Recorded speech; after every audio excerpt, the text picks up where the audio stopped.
बिस्मिल्लाहिर्रहमानिर्रहीम। जुल्करनैन और याजूज व माजूज का वाक़या। जुल्करनैन का नाम सिकंदर है। यह हजरत खिजर अलैहिस्सलाम के खालाजाद भाई हैं। हजरत खिजर अलैहिस्सलाम इनके वजीर और जंगलों में अलंबरदार रहे हैं। यह हजरत साम बिन नूह अलैहिस्सलाम की औलाद में से हैं और यह एक बुढ़िया के इकलौते फर्जंद हैं। हजरत इब्राहिम खलीलुल्लाह अलैहिस्सलाम के दस्ते हक परस्त पर इस्लाम कबूल करके मुद्दतों उनकी सोहबत में रहे और हजरत इब्राहिम अलैहिस्सलाम ने इनको कुछ वसीयत भी फरमाई थी। सही कौल यही है कि यह नबी नहीं है बल्कि एक बंदाए साले हैं जो विलायत के तरफ से सरफराज हैं। हुजूर सल्लल्लाहु अलैहि वसल्लम ने फरमाया कि यह जुल्करनैन 2 सींगों वाले के लक़ब से इसलिए मशहूर हो गए कि इन्होंने दुनिया के 2 सींगों यानी दोनों किनारों का चक्कर लगाया था। अल्लाह ताला ने उनको तमाम रूए जमीन की बादशाही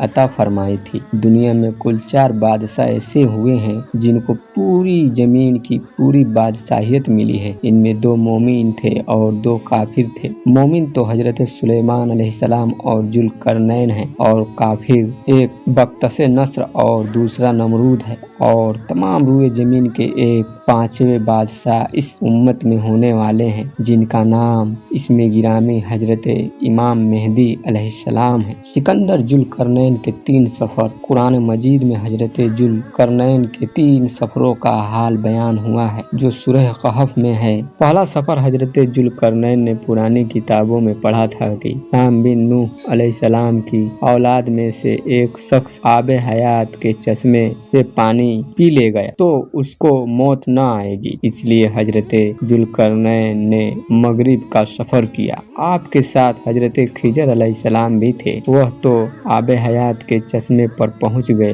और उसका पानी भी पी लिया मगर हजरत जुल्करनैन के मुकद्दर में नहीं था। वह महरूम रह गए। इस सफर में आप जानिबे मगरिब रवाना हुए तो जहाँ तक आबादी का नामो निशान है वह सब मंजिलें तय करके आप एक ऐसे मकाम पर पहुँचे कि उन्हें सूरज गुरूब के वक्त ऐसा नजर आया कि वह एक सियाह चश्मे में डूब रहा है। जैसा कि समुद्री सफर करने वाले को आफताब समुंदर में काले पानी में डूबता नजर आता है। वहाँ उनको एक ऐसी कौम मिली जो जानवरों की खाल पहने हुए थी। इसके सिवा कोई दूसरा लिबास उनके बदन पर नहीं था और दरियाई मुर्दा जानवरों के सिवा उनकी गिजा खाने का कोई दूसरा सामान नहीं था। यह कौम नासिक कहलाती थी। हजरत जुल्करनैन ने देखा कि इनके लश्कर बेशुमार हैं और यह लोग बहुत ही ताकतवर और जंगजू हैं। तो हजरत जुल्करनैन ने इन लोगों के गिर्द अपनी फौजों का घेरा डालकर इन लोगों को बेबस कर दिया। चुनांचे कुछ तो मुशर्रफ ब इस्लाम हो गए और कुछ आपकी फौजों के हाथों कत्ल हो गए। आपका दूसरा सफर। फिर आपने मशरिक का सफर फरमाया यहाँ तक कि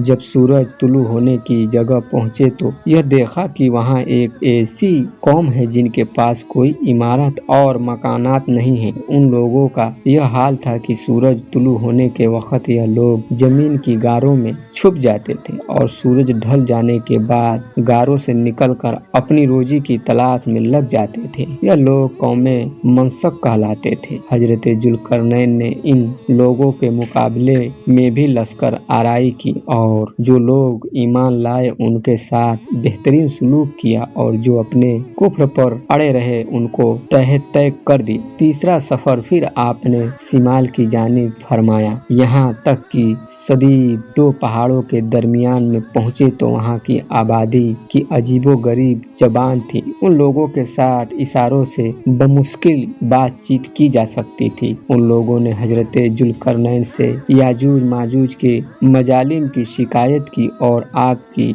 मदद के तालिब हुए। याजूज माजूज यह यकसा बिन नूह अलैहिस्सलाम की औलाद में से हैं। एक फसादी कौम है और इन लोगों की तादाद बहुत ही ज्यादा है। यह लोग बला के जंगजू खूंखार और बिल्कुल ही वहशी हैं, जंगली हैं जो बिल्कुल जानवरों की तरह रहते हैं। मौसमी राबी में यह लोग अपने गारों से निकलकर तमाम खेतियां और सब्जियां खा जाते थे और खुश्क चीजों को लाद कर ले जाते थे। आदमियों और जंगली जानवरों यहाँ तक कि सांप, बिच्छू, गिरगिट और हर छोटे बड़े जानवर को खा जाते थे। सद्द सिकंदरी हजरत जुल्करनैन से लोगों ने फरियाद की कि आप हमें याजूज व माजूज के सर और उनकी ईजा रसानियों से बचाइए। और इन लोगों ने इनके एवज कुछ माल देने की भी पेशकश की तो हजरत जुल्करनैन ने फरमाया कि मुझे तुम्हारे माल की जरूरत नहीं है, अल्लाह ताला ने मुझे सब कुछ दिया है, बस तुम लोग जिस्मानी मेहनत से मेरी मदद करो। चुनांचे आपने दो पहाड़ों के दरमियान बुनियाद खुदवाई। जब पानी निकल आया तो इस पर पिघलाए हुए तांबे के गारे से पत्थर जमाए गए और लोहे के तख्ते नीचे ऊपर चुनकर उनके दरमियान में लकड़ी और कोयला भरवा दिया और उनमें आग लगवा दी। इस तरह यह दीवार पहाड़ की बुलंदी तक ऊंची कर दी गई और दोनों पहाड़ों के दरमियान कोई जगह न छोड़ गई। फिर पिघलाया हुआ तांबा दीवार में पिला दिया गया, जो सब मिलकर बहुत ही मजबूत और निहायती मुस्तहकम दीवार बन गई। सद्दे सिकंदरी कभी टूटेगी नहीं। हदीस शरीफ में है कि याजूज व माजूज रोजाना इस दीवार को तोड़ते हैं और दिन भर जब मेहनत करते करते इसको तोड़ने के करीब हो जाते हैं तो इनमें से कोई एक कहता है कि अब चलो बाकी की कल तोड़ डालेंगे। दूसरे दिन जब वह लोग आते हैं तो खुदा के हुक्म से वह दीवार पहले से भी